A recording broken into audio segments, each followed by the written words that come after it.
Hello friends, welcome to my channel. Friends, last video में हमने आपको प्लेन मिरर के बारे में बताया था। अब हम आगे बढ़ते हैं और हम देख लेते हैं गोलाकार दर्पण क्या होता है। मान लीजिए फ्रेंड्स, आपके पास कोई कांच का खोखला गोला है और इस कांच के खोखले गोले को आपने दो हिस्सों में तोड़ दिया। एक यहाँ से काट दिया आपने और एक यहाँ से। तो आपके पास एक ऐसा कर्व आया और ये ऐसा। यदि आप इस तरह को गोले से बाहर निकाल लो तो आपके पास ऐसा कर्व आएगा।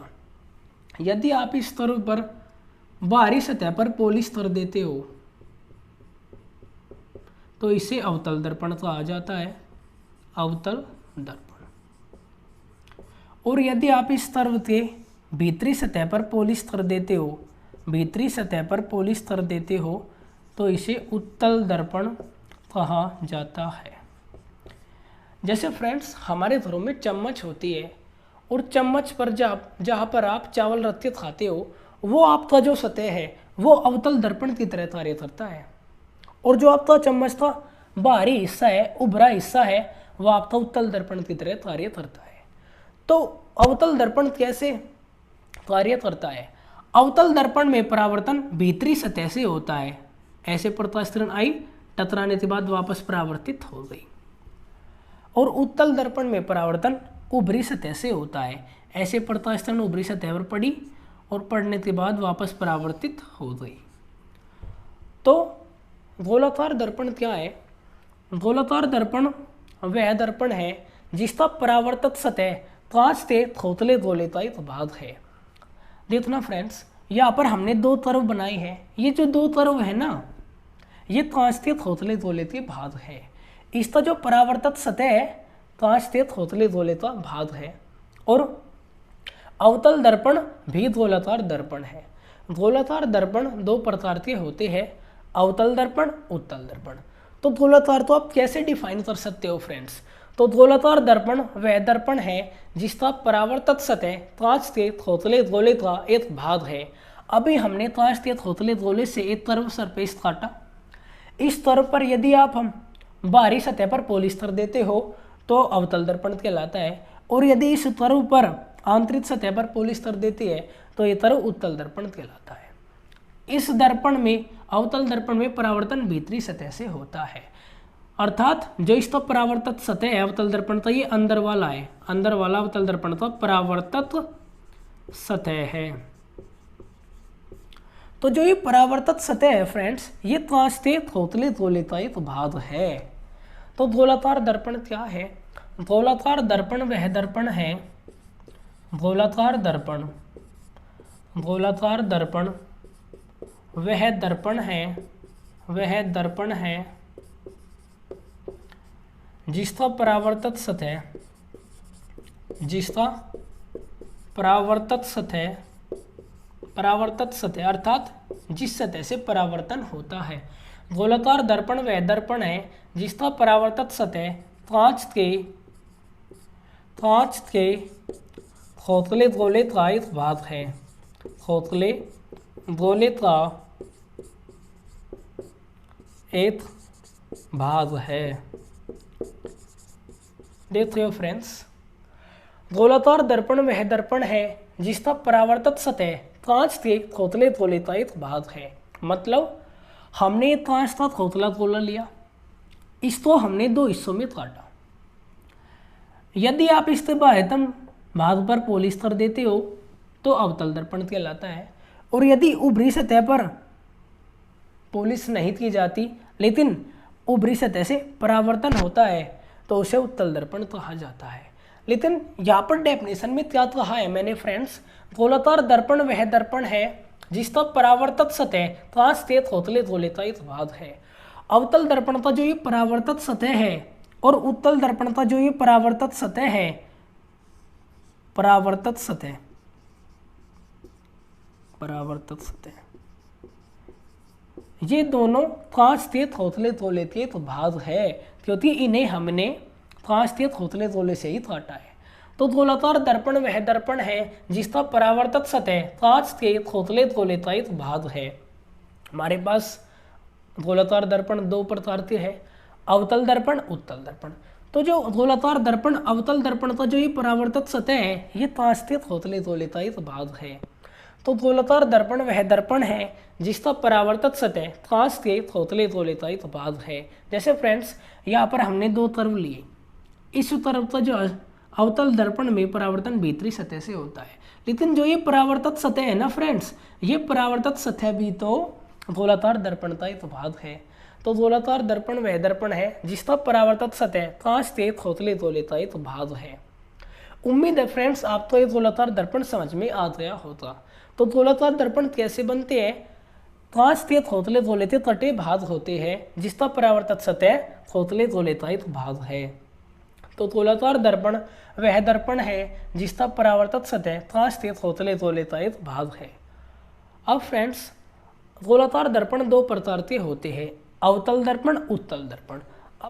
तो फ्रेंड्स गोलाकार दर्पण दो प्रकार के होते हैं। अब हम अवतल दर्पण को समझने का प्रयास करते हैं।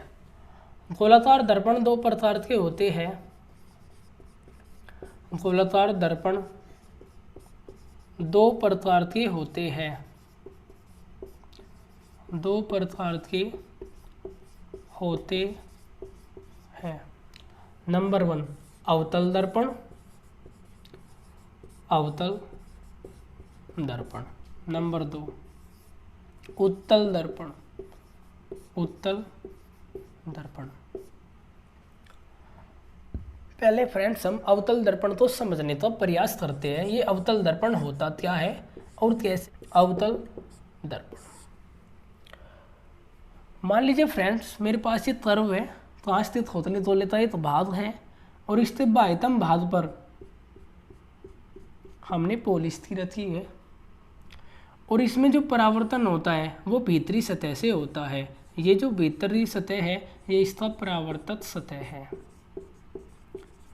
तो अवतल दर्पण वह गोलाकार दर्पण है जिसमें परावर्तन भीतरी सतह से होता है तथा जिसके बाहरी भाग पर पॉलिश कर दी जाती है। तो अवतल दर्पण क्या है फ्रेंड्स? अवतल दर्पण, अवतल दर्पण वह गोलाकार दर्पण है, अवतल दर्पण वह गोलाकार दर्पण है जिसके बाहरी भाग पर, जिसके बाहरी भाग पर फलाई कर दी जाती है, फलाई कर दी जाती है तथा परावर्तन भीतरी सतह से होता है, तथा परावर्तन भीतरी सतह से होता है, भीतरी सतह से होता है। अवतल दर्पण वह गोलाकार दर्पण है, अवतल दर्पण वह गोलाकार दर्पण है जिसके बाहरी भाग पर तलाई कर दी जाती है तथा परावर्तन भीतरी सतह से होता है। मान लीजिए मेरे पास कोई कर्व सरफेस है, कांच से खोखले गोले से हमने इसे काटा हुआ है और इसके बाह्यतम भाग पर मैंने पॉलिश की हुई है और जो ये आंतरिक सतह है ना फ्रेंड्स, ये इसका परावर्तित सतह है, यहाँ से इसमें परावर्तन होता है। तो अवतल दर्पण वह गोलाकार दर्पण है जिसके बाहरी भाग पर तलाई कर दी जाती है तथा परावर्तन भीतरी सतह से होता है। अब हम अवतल दर्पण के बारे में डिटेल में समझने का प्रयास करते हैं। हमने एक बार कंसेप्ट समझ लिया तो आपको न्यूमेरिकल बनाने में कोई प्रॉब्लम नहीं आने वाली। तो अवतल दर्पण मेरे पास ये तो ही कांच का खोखला गोला है, इसके बाह्यतम भाग पर मैंने पॉलिश की हुई है, तो इसे ही अवतल दर्पण कहा जाता है। अब फ्रेंड्स अवतल दर्पण में जितनी भी प्रकाश किरणें आती है मुख्य अक्ष से समांतर आती है। अगर अवतल दर्पण में प्रकाश किरणें मुख्य अक्ष से समांतर आती है तो परावर्तन के पश्चात ये एक बिंदु से होती हुई जाती है, तो परावर्तन के पश्चात ये एक बिंदु से होकर जाती है। जिस बिंदु से ये होकर जाती है उसे ही अवतल दर्पण का मुख्य फोकस कहा जाता है। तो अवतल दर्पण का मुख्य फोकस क्या है फ्रेंड्स? मुख्य अक्ष से समांतर आने वाली प्रकाश किरणें अवतल दर्पण से परावर्तन के पश्चात जिस बिंदु से होकर जाती है उस बिंदु को अवतल दर्पण का मुख्य फोकस कहते हैं। तो अवतल दर्पण का मुख्य फोकस, अवतल दर्पण का मुख्य फोकस, इसकी हम डेफिनेशन लिखते थे फ्रेंड्स पहले। मुख्य अक्ष के समांतर आने वाली प्रकाश किरणें अवतल दर्पण से परावर्तन के पश्चात जिस बिंदु से होकर जाती है उस बिंदु को अवतल दर्पण का मुख्य फोकस कहते हैं। इसे कैपिटल एफ से प्रदर्शित करते हैं। दर्पण का फ्रेंड्स तो मुख्य फोकस क्या है, तो मुख्य अक्ष के समांतर, मुख्य अक्ष के समांतर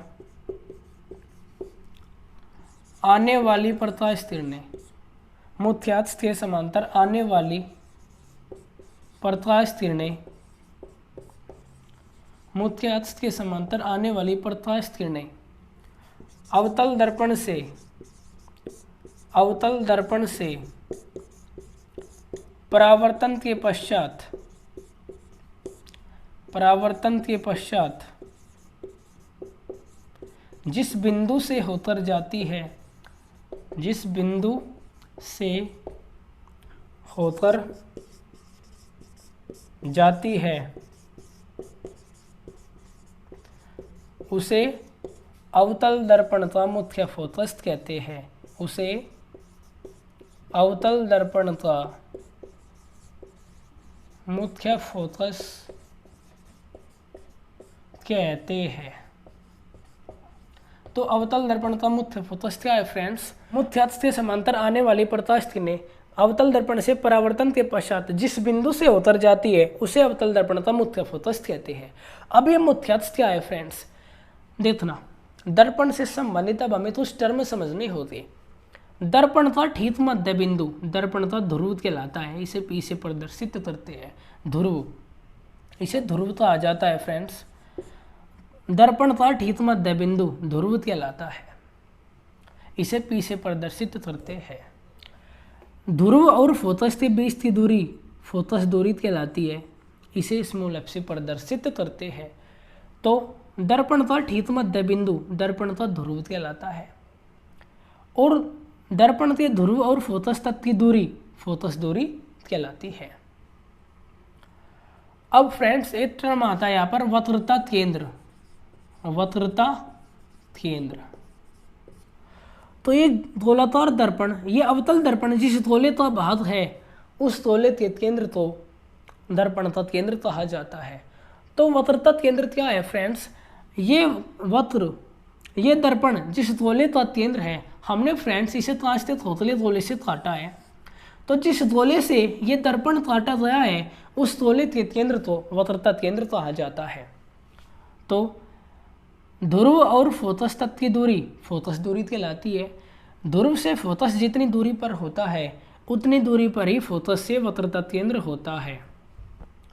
अब आती है फ्रेंड्स मुख्य अक्ष। वक्रता केंद्र और ध्रुव को मिलाने वाली रेखा मुख्य अक्ष कहलाती है। ये फ्रेंड्स मुख्य अक्ष है। वक्रता केंद्र और ध्रुव को मिलाने वाली रेखा मुख्य अक्ष कहलाती है। तो अवतल दर्पण का फोकस क्या है, मुख्य अक्ष, ये मुख्य अक्ष है फ्रेंड्स। वक्रता केंद्र और ध्रुव को मिलाने वाली रेखा दर्पण का मुख्य अक्ष कहलाती है। तो मुख्य अक्ष के समांतर आने वाली प्रकाश किरणें अवतल दर्पण से परावर्तन के पश्चात जिस बिंदु से होकर जाती है, जिस बिंदु से होकर जाती है उस बिंदु को अवतल दर्पण का मुख्य फोकस कहते हैं। उम्मीद है फ्रेंड्स आपको यहाँ तक ये समझ में आया होगा। अब हम देख लेते हैं अवतल दर्पण किस प्रकार का दर्पण है। फ्रेंड्स ये मेरे पास अवतल दर्पण है और दर्पण का मध्य बिंदु ये दर्पण का ध्रुव है P, और मुख्य अक्ष के समांतर आने वाली प्रकाश किरणें जिस बिंदु से होकर जाती है उस बिंदु को दर्पण का फोकस कहा जाता है, अवतल दर्पण का फोकस कहा जाता है। तो फ्रेंड्स ये अवतल दर्पण जितने भी मुख्य अक्ष से समांतर किरणें आती है उस किरणों को एक बिंदु पर इकट्ठा कर देता है, अर्थात ये किरणों को इकट्ठा कर देता है, कन्वर्ज कर देता है। इसलिए अवतल दर्पण तो अभिसारी दर्पण कहा जाता है। तो अवतल दर्पण अभिसारी दर्पण है। अवतल दर्पण, अवतल दर्पण अभिसारी दर्पण है। अवतल दर्पण अभिसारी दर्पण है। अभिसारी मतलब जो किरणों को कन्वर्ज कर देता है, इकट्ठा कर देता है, उसे ही अभिसारी दर्पण कहते हैं। तो मुख्य अक्ष से समांतर आने वाली प्रकाश किरणों को अवतल दर्पण फोकस पर एकत्रित कर देता है, तो इसे अभिसारी दर्पण कहा जाता है। तो एग्जाम में क्वेश्चन ऐसा पूछा जा सकता है, निम्न में से कौन अभिसारी दर्पण है, अवतल, उत्तल या फिर कोई नहीं। तो अवतल दर्पण क्या है, अभिसारी दर्पण है। अब फ्रेंड्स, जितने भी प्रकाश किरणें मुख्य अक्ष से समांतर आ रही है वे वास्तव में फोकस पर मिलती है। जब प्रकाश किरणें वास्तव में फोकस पर मिलती है तो अवतल दर्पण का मुख्य फोकस वास्तविक होता है। तो अवतल दर्पण का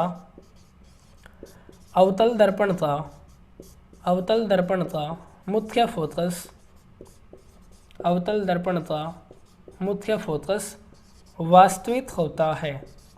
अवतल दर्पण का मुख्य फोकस वास्तविक होता है, क्योंकि प्रकाश किरणें सच में मिलती है, इसलिए अवतल दर्पण का मुख्य फोकस वास्तविक होता है। जितनी भी मुख्य अक्ष से समांतर प्रकाश किरणें आती है उसे अवतल दर्पण एक फोकस पर फोकसित कर देता है, जिससे ताणी से अभिसारी दर्पण कहा जाता है।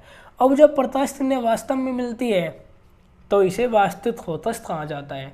तो अवतल दर्पण का मुख्य फोकस वास्तविक होता है। तो गोलाकार दर्पण क्या है फ्रेंड्स, गोलाकार दर्पण कांच के खोखले गोलेतायित भाग होते हैं। गोलाकार दर्पण दो प्रकार के होते हैं, अवतल दर्पण, उत्तल दर्पण। अवतल दर्पण क्या है फ्रेंड्स, जिसके बाहरी भाग पर पॉलिश कर दी जाती है तथा परावर्तन भीतरी सतह से होता है, अवतल दर्पण कहलाता है। अवतल दर्पण का मुख्य फोकस, मुख्य अक्ष से समांतर आने वाली प्रकाश किरणें दर्पण से परावर्तन के पश्चात जिस बिंदु से होकर जाती है उसे अवतल दर्पण का मुख्य फोकस कहा जाता है। यह मुख्य अक्ष क्या है फ्रेंड्स, दर्पण का ठीक मध्य बिंदु दर्पण का ध्रुव कहलाता है। और गोलाकार दर्पण जिस गोले का केंद्र है उस गोले के केंद्र को वक्रता केंद्र कहा जाता है। ध्रुव और फोकस के बीच की दूरी फोकस दूरी कहलाती है। वक्रता केंद्र और ध्रुव को मिलाने वाली रेखा दर्पण का मुख्य अक्ष कहलाती है। एक वर्ड आता है फ्रेंड्स यहाँ पर, वक्रता त्रिज्या। वक्रता त्रिज्या दर्पण के ध्रुव और सेंटर तक के बीच की दूरी, दर्पण के ध्रुव और सेंटर के बीच की दूरी वक्रता त्रिज्या कहलाती है। इसे आर से प्रदर्शित करते हैं। दर्पण के ध्रुव और वक्रता केंद्र के बीच की दूरी वक्रता त्रिज्या कहलाती है। इसे आर से प्रदर्शित करते हैं। गोलीय दर्पण की वक्रता त्रिज्या तथा फोकस दूरी में एक संबंध होता है फ्रेंड्स, याद रखना। गोलीय दर्पण की फोकस दूरी, गोलीय दर्पण की फोकस दूरी, गोलीय दर्पण की फोकस दूरी वक्रता त्रिज्या की आधी होती है। वक्रता त्रिज्या की आधी होती है। गोलाकार दर्पण की फोकस दूरी वक्रता त्रिज्या की आधी होती है। मतलब अगर यहाँ से यहाँ तक वक्रता त्रिज्या 20 सेंटीमीटर है तो फोकस दूरी 10 सेंटीमीटर होगी, क्योंकि यहाँ से यहाँ तक वक्रता त्रिज्या 20 सेंटीमीटर है तो जितनी दूरी फोकस ध्रुव से फोकस तक की होगी उतनी ही दूरी फोकस से वक्रता केंद्र तक की होगी। तो ध्रुव और वक्रता केंद्र तक की दूरी दर्पण की वक्रता त्रिज्या कहलाती है। गोले दर्पण की फोकस दूरी वक्रता त्रिज्या की आधी होती है, अर्थात फोकस दूरी F बराबर R/2। गोले दर्पण की फोकस दूरी वक्रता त्रिज्या की आधी होती है। यह फ्रेंड्स एक बार क्वेश्चन CDS में भी पूछा गया था, तो आप तो अभी से ही अपना बेस इतना मजबूत बनाना है ताकि आप तो आने वाले एग्जाम में कोई दिक्कत ना हो। तो गोलीय दर्पण की फोकस दूरी वक्रता त्रिज्या की आधी होती है। मान लीजिए दर्पण की वक्रता त्रिज्या 10 सेंटीमीटर है तो फोकस दूरी 10/2 5 सेंटीमीटर हो जाएगी। तो अवतल दर्पण के बारे में आज हमने समझने का प्रयास किया। उम्मीद है फ्रेंड्स आपको ये वीडियो पसंद आई होगी। यदि आप हमारे चैनल पर नए हैं तो चैनल को सब्सक्राइब करें और यदि वीडियो पसंद आई हो तो वीडियो को लाइक करें। Thanks for watching.